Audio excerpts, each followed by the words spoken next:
Parce que leur mémoire est courte, les hommes accumulent d'innombrables pense-bêtes.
Devant ces soutes pleines à craquer, les hommes prennent peur.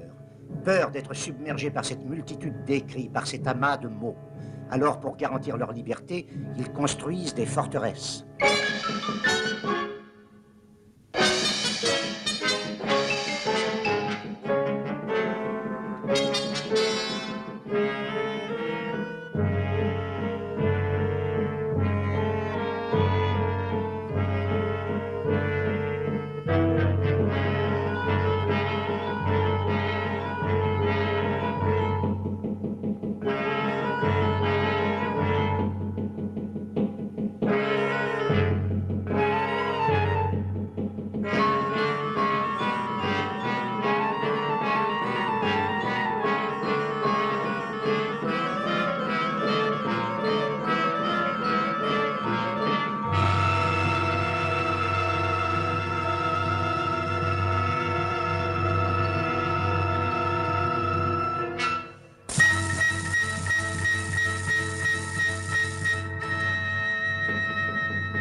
À Paris, c'est à la Bibliothèque nationale que les mots sont emprisonnés. On y trouve tout ce qui s'imprime en France. Tous les signes que la main de l'homme a tracés sont représentés dans le plus riche de ses départements, celui des manuscrits.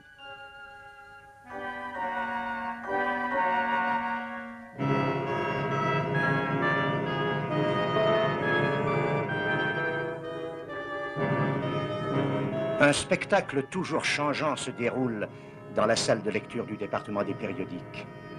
On y consulte la plupart des journaux du monde. Au cabinet des estampes sont conservées toutes les images, qu'elles soient gravées, lithographiées ou même photographiées. C'est un musée. Musée aussi le cabinet des médailles. C'est Louis XIV qui, le premier, y rassembla des trésors.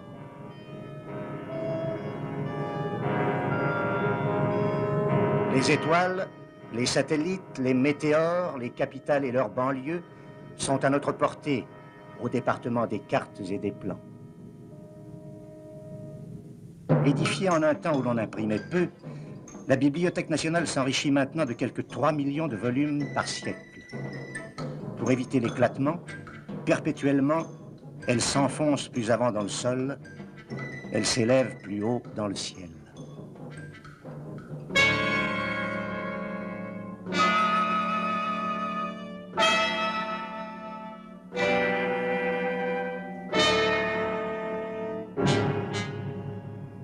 Pour que le recours à cette gigantesque mémoire soit possible, ceux qui ont charge des trésors qu'elle recèle les dénombrent. Ils les trient, les analysent, les classent, les numérotent méthodiquement. Il a fallu des siècles pour inventorier les 6 millions de livres, les 5 millions d'estampes conservées à la Nationale. Travail indispensable car sans catalogue, cette forteresse ne serait qu'un pays sans route. Il a fallu concevoir des disciplines qui, avec le temps, se sont muées en lois. Pour inventorier la masse de nos connaissances, il a fallu recourir aux mots-clés.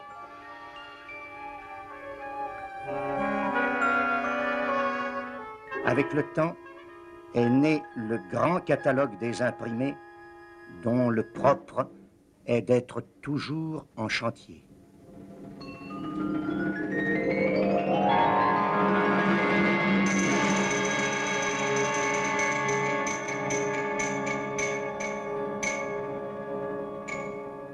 Mémoire exemplaire, la Nationale emmagasine tout ce qui s'imprime en France.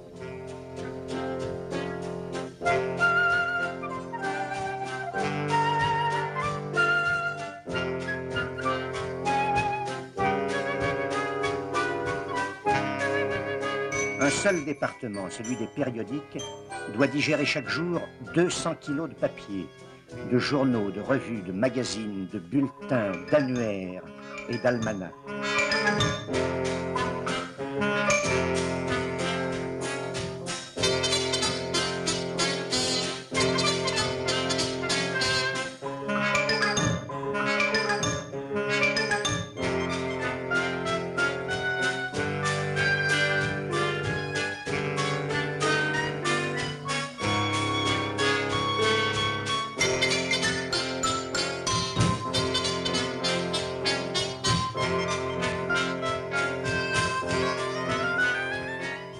Dépareillée, une collection perd sa valeur. C'est pourquoi on s'interdit ici la moindre faute d'inattention. Si un numéro manque, il sera réclamé. Même si certains de ces imprimés ne devaient être consultés qu'une seule fois, il faut les conserver, c'est la règle du jeu. Parmi ces collections fut découvert le premier écrit de Rimbaud, publié par un obscur journal des Ardennes. Qui sait si ces feuilles ne recèlent pas quelque autre texte révélateur? Qui sait ce qui, demain, témoignera le plus sûrement de notre civilisation?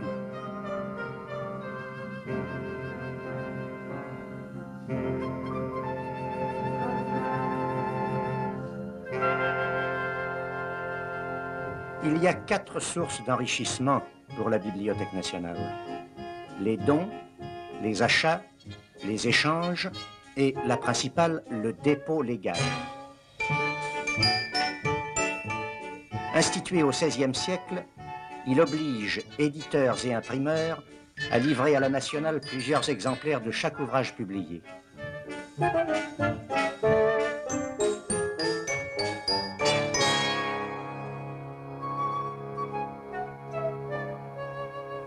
Pour indiquer qu'un volume est entré à la Bibliothèque nationale, que plus jamais il n'en pourra sortir, on l'estampille.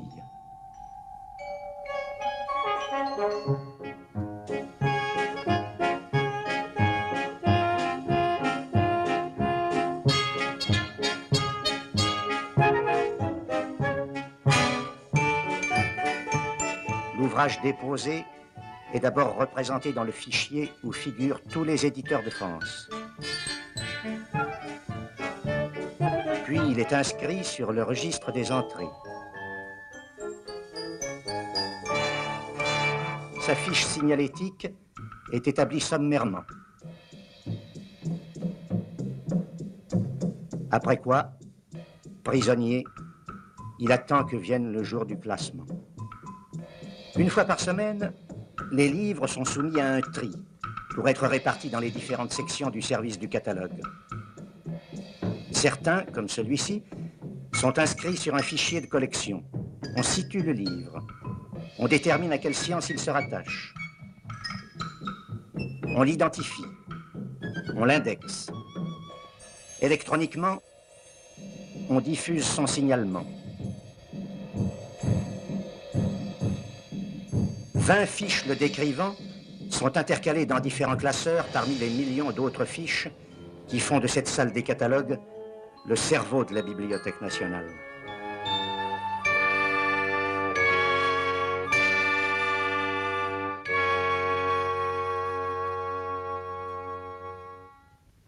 Rondé, ce livre n'échappera à aucune recherche. Une lettre, des chiffres désignent la tablette qu'il occupera dans l'un des magasins. Catalogué, le livre va rejoindre le point précis qui lui est imparti dans le dédale d'un rayonnage long de 100 km.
Voici le livre dans son décor.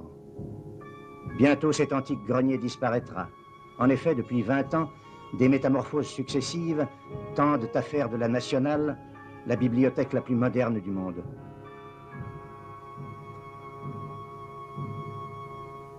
Citadelle silencieuse, la Bibliothèque nationale recèle d'innombrables trésors. Beaucoup mériteraient qu'on s'y arrête, mais 100 films alors ne suffiraient pas. Car qui peut dire ce qui est ici le plus précieux, le plus beau, le plus rare? Serait-ce le manuscrit encore inédit du journal des Goncourt? Le Codex Peresianus que personne ne sait plus déchiffrer? Ces mémoires d'Harry Dixon, aujourd'hui introuvables? Ces carnets intimes qui ne seront ouverts qu'en 1974? Le manuscrit des pensées de Pascal?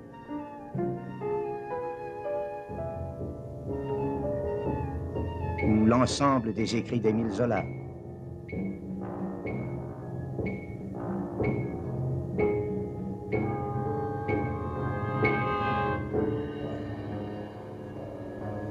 Le caillou de Bagdad et les joyaux qui l'entourent?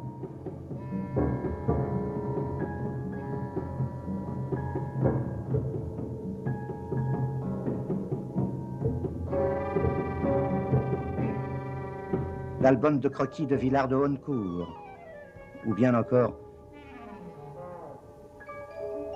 ce médaillé royal, ces manuscrits géants de Victor Hugo, la mappemonde de Cabot, cette reliure aux armes d'Henri II, ce livre, le premier imprimé à Paris, l'évangéliaire de Charlemagne, l'Apocalypse de Saint-Sévère, ce Mantegna, ce Dürer, ce Redon. Ces richesses, il faut les préserver. C'est pourquoi l'air est contrôlé, l'atmosphère corrigée. Une machinerie, pareille à celle du capitaine Nemo, maintient une température constante, favorable au papier, au cuir, au parchemin.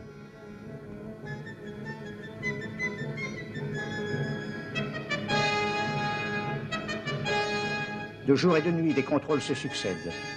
Coûte que coûte, il faut faire échec à la destruction.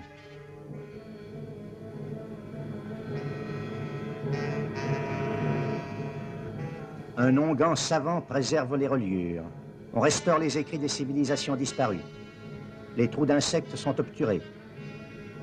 Les feuilles éparses encollées. On vaccine les livres. On les gaine. Un rempart de plastique isole les cartes et les plans. Pour les préserver de l'usure, on range les portefeuilles sur des rouleaux mobiles. Quant aux journaux, dont le papier de bois se détruit lui-même, on les microfilmera. Captées, ces images perpétueront la mémoire des documents périssables. Mais tandis que se poursuit cette lente bataille contre la mort, des appels sont lancés. Sans cesse, des messages fusent à travers le labyrinthe de ces magasins.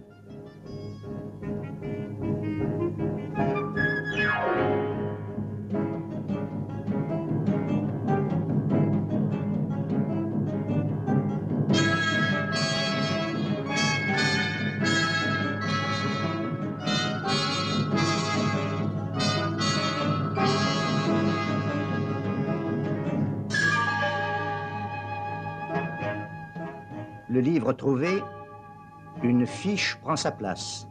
C'est son fantôme.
Un dernier contrôle, une dernière vérification de l'identité du livre et de son bulletin.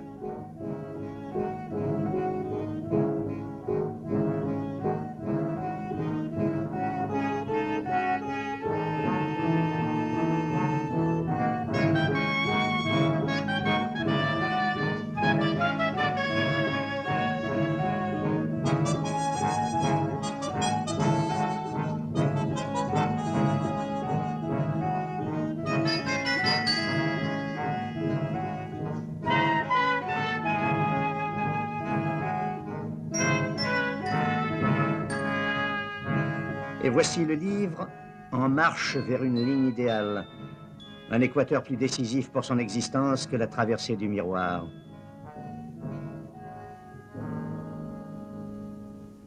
Ce n'est plus le même livre. À l'instant, il faisait partie d'une mémoire universelle, abstraite, indifférente, où tous les livres étaient égaux entre eux, où ils bénéficiaient tous ensemble d'une attention aussi tendrement glacée que celle de Dieu pour les hommes. Et le voici choisi, préféré, indispensable à son lecteur, arraché à sa galaxie pour nourrir ces faux insectes croqueurs de papier, irrémédiablement différents des insectes, en ceci qu'ils sont attelés chacun à une besogne distincte.